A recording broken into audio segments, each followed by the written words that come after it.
Hello po mga kapepoy, isang magandang araw po sa inyong lahat. Ayan, so ngayong araw po tayo ay mamamasyal muna ng kaunti habang kukwentuhan ko kayo ng aking talambuhay. So mga kapepoy, wala po tayong overtime ngayong araw, kaya magagala-gala muna tayo sa overlooking. So mga kapepoy, samahan nyo po ako mag-aliw-aliw at habang nag-aaliw tayo ay may ikukwento po ako sa inyo na ating pong mga ginawa sa ating mga buhay, kung ano man yung ating mga kagaya po mga napundar natin dito sa ibang bansa na pinaghirapan natin. So yun po mga kapepoy, abangan nyo po yung ating paggagal.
Wanggaw Liao Night View Park. Ayan po.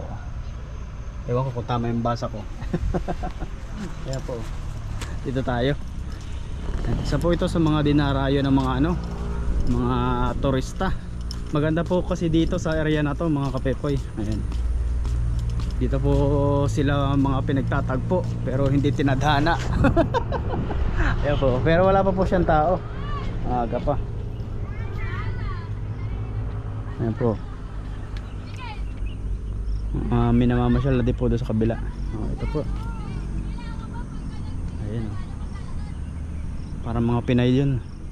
Mga nagtitiktok. So dito po tayo mga kapepoy sa kabilang to. Ayan. Kung mapapansin nyo po yung mga matataas na building. Yan sa babang yan. Ayan po. Grabe. Maganda po dito. Lalo po dito sa gabi mga kapepoy. Pag yung mga ilaw dito nabuhay na yan, kasi po ngayon medyo hapon na, kaya mamaya po dito ano na siya, madilim na. Ayan po, ganda dito, dinarayo po tong area na to, ganda po dito, nakakatuwa po dito mga masyal, yung mga pag may mga mga kasama, mga tropa. Lalo na pag may date dito, tapos yun po. Dito po tayo dumaan sa kabilang to. Dito po tayo banda sa kabilang to.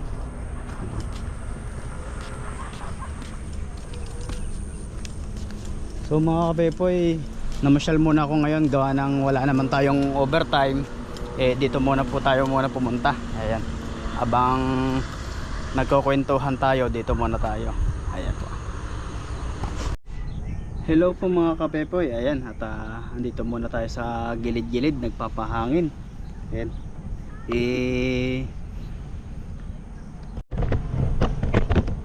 Ayan po mga kapepoy. Kwento ko muna sa inyo mga kapepoy yung ano natin, yung ating na ano dito sa Taiwan na pundar po. Ayan, mga namamasyal pa dito sa area na to. Habang namamasyal sila tayo, tamang kwento lang. So yun po mga kapepoy, bali dito sa Taiwan apat na taon na po tayo, apat na taon mahigit. At kahit pa paano naman po meron tayong napundar dito sa pagtatrabaho natin dito sa Taiwan. At yung pong bahay natin na pinagawa bago po ako bumalik dito sa Taiwan is hindi pa naman siya kompleto, pero po under renovation pa siya ngayon pong April. Pero sana tuloy-tuloy po yung ating magandang pasok dito sa bansang Taiwan para po yung ating minimiti sa buhay, mga pinapangarap maging matupad natin. Ayan, sa pagsisikap natin dito, paghahanap buhay kahit malayo tayo sa pamilya, kahit papaano naman po na utay-utay po natin natutupad. Ayan. So sana mga kapepoy tuloy-tuloy lang at pag-pray nyo din po sana na maging maayos yung ating kalusugan dito sa ibang bansa kahit tayo po ay malayo sa ating pamilya. Ayan. So mga kapepoy, meron akong bahay na pinapaayos ngayon sa amin sa probinsya. Yun po yung aking pinagawa doon, na bali po yun po yung tinitirahan ngayon ng aking mag-iina sa Pilipinas. Tsaka kasi po yung bahay na yon is dalawa. Dito po yung isa sa Santo Tomas, pero dito po sila nakatira sa sa amin sa probinsya, sa Lubo, Batangas. Doon ko po sila pinag-stay kasi po malapit sa school. Kasi po yung aking panganay ay nag-aaral ng high school, medyo malapit po doon sa sa amin. Kaya doon ko po muna sila pinatira. Siguro po pa kolehiyo na siya after siguro 5 years from now po. Kasi po may grade to 12 pa may K to 12 pa. Ayan, tagal, lalong pinatagal yung pag-aaral ng mga bata. So yun po mga kapepoy. At ngayon po pinakuha ko yung asawa ko ng video doon sa sa amin pong pinapagawang bahay. Kaya ito po mga kapepoy, panoodin nyo aking isusunod dito sa video na to. At kahit medyo magalaw yung camera, sabi ko sa asawa ko, kuhanan mo ng para nakakatuwa din naman po kahit pa paano yung pagsisikap dito sa ibang bansa. Unti-unti nating natutupad na dati parang imposible, pero ngayon naging posible dahil sa ating pagtsatsaga. Kahit nakakapagod, nakaka-homesick, malayo sa pamilya, po natin na nakukuha natin. So mga kapepoy, panoodin nyo po yung video na to na aking ilalagay dito, aking isisingit dito sa video na to. Diba?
So yun po mga kapepoy, kung napanood nyo po yung ating yung ating video, ayan, medyo hindi pa po siya tapos,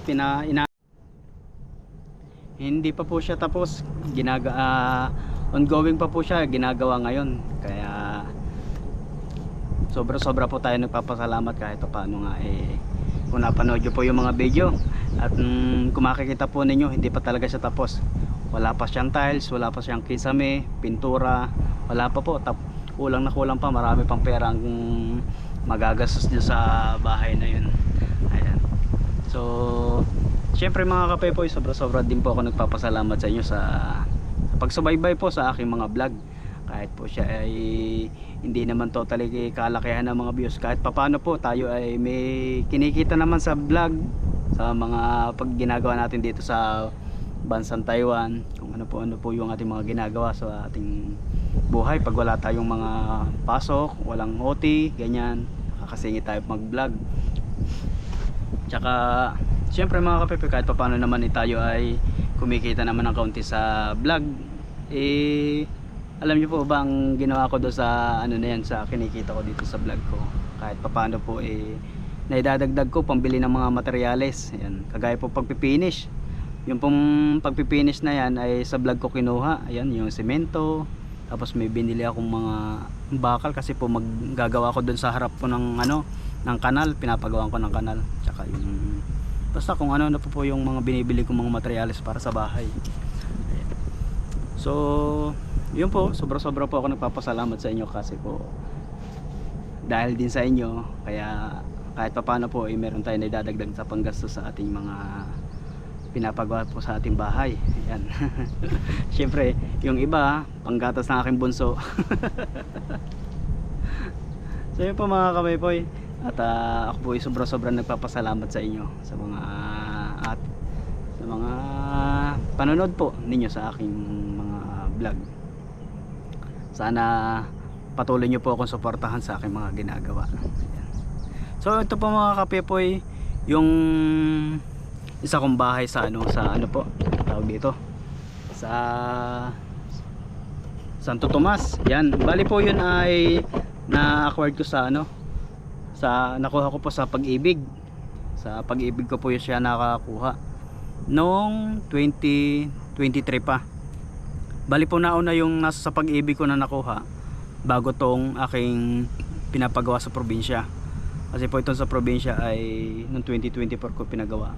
Tapos po ngayon pinapaayos ko po ulit, pinapa-finish kasi po yun nung pag-alis ko. Kasi po sobrang mahal ng materyales, sobrang mahal din ang bayad sa labor. Hindi ko po natapos yun. Talagang halos nag zero visibility ako dun sa sa pagpapaayos po ng bahay, pagpapagawa. Kaya po nagmamadali din ako bumalik dito ng Taiwan. So syempre sobra din po ako nagpapasalamat dito sa company namin na napasukan, kasi po kahit po tayo umuwi na tinanggap pa rin po tayo na makapagtrabaho ulit dito sa kanilang company. Yan. Tsaka ito mga kape po yung bahay na to sa ito po papakita ko po ito sa i-overlay ko na lang po ito mga kape po, kasi po yung video na to is matagal na, kaya ilalagay ko na lang po ito dito sa gilid ng ng aking video kung mapapansin niyo po. So ito po ay video nung asawa ko, itong na to, itong ilalagay ko po dito. Ayan, binibideo po niya yung area dito. Ayan. Pero ito po ay nakuha na namin, wala pa po nangungupahan dyan, umiikot-ikot pa siya dito sa area na to, kung mapapansin nyo po. Ito po ay mas maganda dito, mas maganda tong bahay na to kumpara dun sa pinapagawa ko po sa sa probinsya.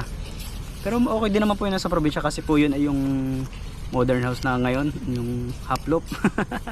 Pero ito po nasa Santo Tomas, Batangas. Ito po ay yung may second floor. Ayan po, mapapansin nyo po yan, wala pa rin kisame, walang pintura, walang tiles. Tapos po yung sa likod nyan bakante pa, sa gilid po bakante rin, tsaka po yung sa harap po yan, wala pang extension.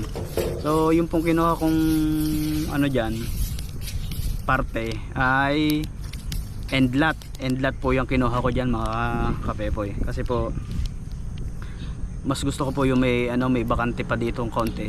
Gusto ko sana po yun ay yung corner lot, para mas malaki sana yung yung lote. Kaso nga po naubusan na kami nun, kaya ang nakuha namin nun ay yung end lot. Ayan po, kung mapapansin nyo po yung mga kapepoy. Pero ngayon po mga kapepoy na ano, ngayong isang taon na rin po siya na pinapaupahan po namin yan, kasi nga po hindi pa kami dyan titira, kaya ang ginawa namin mag-asawa ay pinaupahan muna. Ayan. Tsaka nung umuwi pa ako, binisita ko rin yan, kung mapapansin nyo po dito sa video. Ayan. Naka white po ako niyan. Favorite ko talaga yung white na yan, kahit saan ako pumunta lagi na yung suot ko eh. So yan po ay pinapaupahan ko ngayon, kaya po kahit pa paano meron po akong kahati sa bayad. Ayan. Hindi po lahat akin lahat ng bayad niyan, kasi po tsaka ko pa yan ipaparenovate pag ano na, pag halimbawa po malapit na kami dun tumira, tsaka ko po siya ipapaayos talaga totally.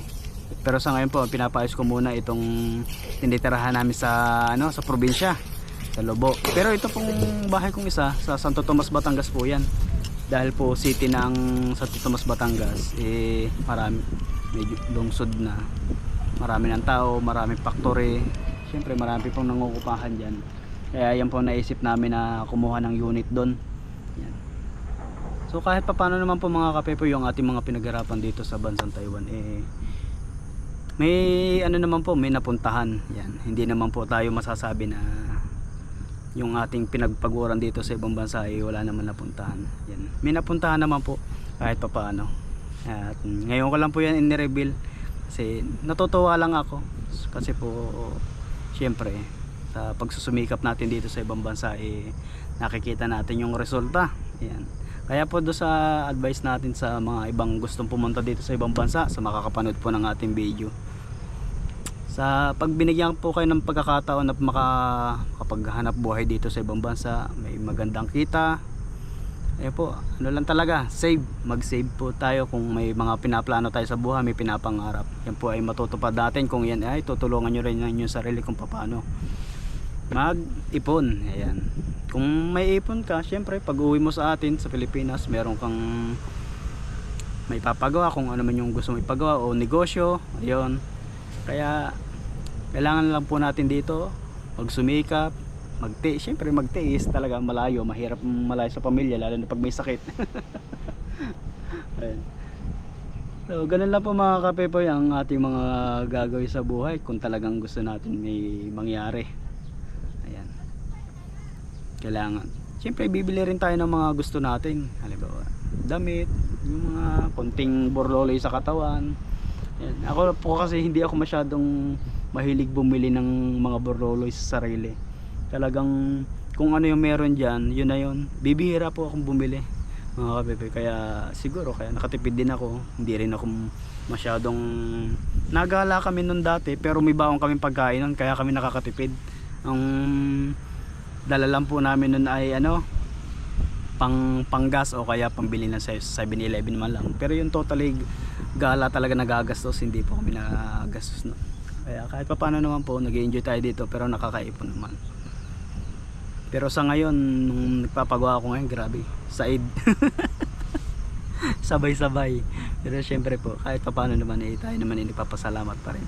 Kumbaga kahit tayo dumaranas paminsan-minsan ng yung kulang talaga, halos side na side, tapos may problema pa sa pamilya na yung pag may sakit, syempre tayo bilang isang anak, kapatid, hindi natin o kapamilya, hindi natin sila matitis kasi alam naman natin sa sarili natin na meron tayong magagawa para sa kanila. Gagawa na lang natin ng paraan, ika nga. Kumbaga ang pipiliin po natin is yung solusyon kaysa na nga problemahin natin yung problema nito. Solusyon po yung ating yung ating gagawin mga kapepoy. Ayan. So sana mga kapepoy na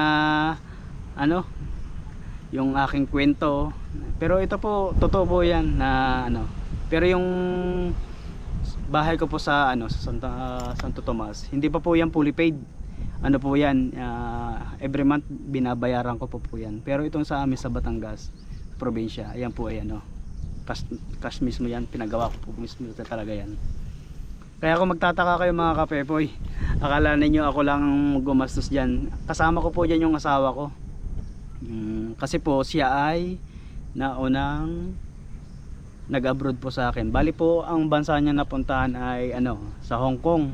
Kaya kung mapapansin niyo, magtataka kayo kung 4 na taon ka lang diyan sa Taiwan, paano mo agad nakuha yung yan, kung tutusin, hindi naman kasi kalakayan ng sahod diyan, di po ba? Pero sa totoo niyan mga kapaypoy, dalawa po kami ng asawa ko niyan. Siya po ay halos 3 taon o 3 taon siya sa Hong Kong. Nauna po kasi siya 2019 siya umalis ako po 2021. Bali po 1 taon muna siya sa Hong Kong bago ako umalis ng Pilipinas. Nagpunta po ako dito sa Taiwan. Ayan. May kaibigan po sa atin na tumulong para makapunta dito, kaya sobra din po tayo nagpapasalamat sa kanya. Dahil meron sigad na naging tulay para matupad yung ating mga pangarap sa buhay. Ayan. Kaya thank you very much po kung ano man po yung ating nakakamit ngayon. So ito mga kape po, hindi ko na ilalagay dito sa video kung ito yung binili kong lote dito sa Kabuyao subdivision po kasi yun napakamahal nun, pero yun po ay ibinenta ko na bago po ako umalis ng Pilipinas, bumalik ng Taiwan kasi po nangailangan tayo ng pera. Ibinenta na din po natin yun, pero napakamahal po nun, pero okay naman po, nabenta din naman natin na kahit papaano ng sakto lang din naman, dahil do sa binili natin halos ganun din, labis pa ng kaunti, may tubo pa, okay din naman po. Tsaka po yung tricycle ko na binili din dati nung ako umuwi, ibinenta ko na rin kasi po wala pong mag-aasikaso doon, walang magandang parkingan, kaya sabi ko kung sakaling bibili ulit ako ng sasakyan, kahit po tricycle o motor, is bibili po ako ng isang kahit maliit lang na lote, kahit 20 square meter, 40 ganyan, basta po may parkingan siya, kasi po yung tricycle kong yun so yun po pala mga kapepoy, isa pa sa mga natin dito sa ginagawang to is bala ko po kasi itong bahay na to sa sa Pag-ibig sana is ibenta ko dati, kaso nga lang po ayaw pong pumayag nung asawa ko na ibenta yung bahay, kaya ipinagpatuloy ko na lang po ang paghuhulog doon. Sabi niya, wag mong ibebenta yan kasi yan yung una nating napundar, bakit mo naman ibebenta? Nagkakandaiyak po yun, ayaw po talagang ibenta niya yung bahay. Sabi ko, ikaw bahala ka, di kaya no choice ako, kailangan po talaga magdoble kayod. Doble kayod talaga. Sabi ko, wala tayong magagawa, kailangan natin pagsumikapan to, ayaw ibenta. Pero kung ibinenta po yun, wala akong problema doon bayarin kasi bibili na lang sana ako ng ibang property, pero sabi niya paupahan na lang daw para hindi masyado mabigat yung bayarin. Ayan. So naisip ko rin din naman, na-realize ko na oo nga naman, tama nga naman, bakit ko naman ibebenta kung kaya ko pa naman bayaran. Sabi niya, kung hindi mo na kayang bayaran sa mga panahon na yan, susunod ng mga henerasyon at ng anak mo naman may hanap buhay naman dyan, di pwede mong ibigay na lang sa kanya. Sabi ko ba, swerte niya, babae pa naman yung anak ko. Sabi ko, swerte naman na mapapangasawa na rin, instant house and lot agad. Samantala ako naghihirap pa bago makakuha ng ganari, dalawa ba. Sabi ko ganun. Kaya po tawa na mag-asawa kasi po yan po yung amin na pag-uusapan. So syempre mga kapepe, tayo naman mga bilang isang magulang is doon tayo sa kagaganda ng buhay ng ating pamilya, ng ating anak sa susunod na mga panahon. Kaya inaayos natin kung ano man yung magandang mangyayari para sa kanila. Ayan. Yung pong ginagawa ko din yung SS ko, kasi po umalis ako sa Pilipinas, di ko na naasikaso yun, pero konti na lang po yun, 3 months na lang tapos na yung aking SS. 121 months na yun, 120 ang kailangan maximum. Pag naghulog pa ako ng tatlo, ilalagpas ko po yung 121 para hintayin na lang ako ng 60 para 65 kung ano man yung ng pension ng SS po. So yun na lang po ang aking asikasuhin. So sana po magtagal-tagal pa tayo dito sa bansang Taiwan, kung ano pa yung ating gagawin dito, mga hanap buhay, itong pagbablog. Sana swertehin pa tayo, magpatuloy pa, bigyan pa po tayo ni Lord ng kalakasan yung ating katawan, kasi yung pong katawan natin ng ating yung puhunan, para po sa paghahanap buhay po dito sa malayong lugar, dito po sa ibang bansa. So yun lang po mga kapaypoy, tayo po ay ako po uuwi na, papahinga naman, nakapag-relax na dito po sa sa overlooking po, magre-relax na, magkakape, may doon, may libreng pagkain pong ibinigay si si company, kaya yun po yung aking kakainin. Pero sa susunod pong mga araw po tayo, fishing, baka po mag solo fishing ako sa bukas, ayan, kasi po may pasok si Buddy, mag solo fishing ako niyan. So yun po mga kapepoy, sana na-inspired kayo sa aking mga kwento. Ito po ay kwento ng talagang matinding pagsisikap dito po sa ibang bansa. Sana palarin pa tayo kung ano man yung ating mga gagawin pa po. Doon lang siya nakaparking sa sa kalsada, nakakahiya po doon sa mga dumadaan. Kaya ibinenta ko na po. Sabi ng asawa ko, ibenta ko na to, wala naman nag-aasikaso, tapos nasisira lang sa diyan sa labas. Sabi ko, hindi, pinabenta ko na po sa kanya. Kaya po siguro sana ngayon taon makabili po tayo ng ng isang maliit lang na parkingan do sa amin banda. Tsaka po tayo bibili ulit ng mga sasakyan, kasi po mahirap pag walang sasakyan sa atin, lalo na pag may gustong puntahan, gumala, ayan. So yun po mga kapepoy, talaga namang sobra tayong nagpapasalamat dahil po dito sa trabaho ko po dito, tapos itong vlog, kahit pa paano naman po itong vlog is malaking tulong na din kahit sa akin.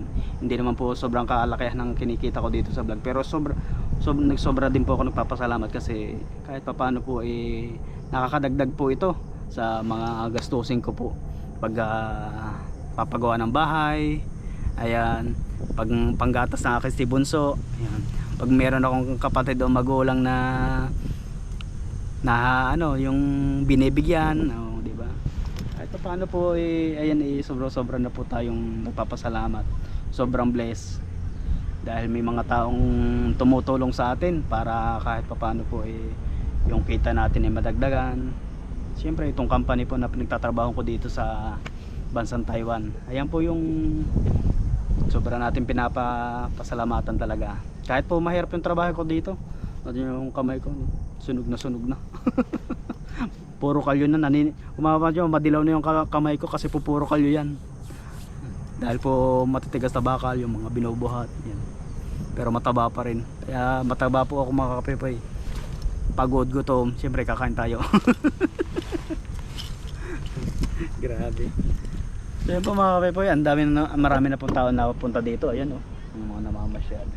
Pero meron pa pong nadating dito banda doon, sila yun, tapos na mag TikTok, ayan, yung jowa sa baba, ayan po.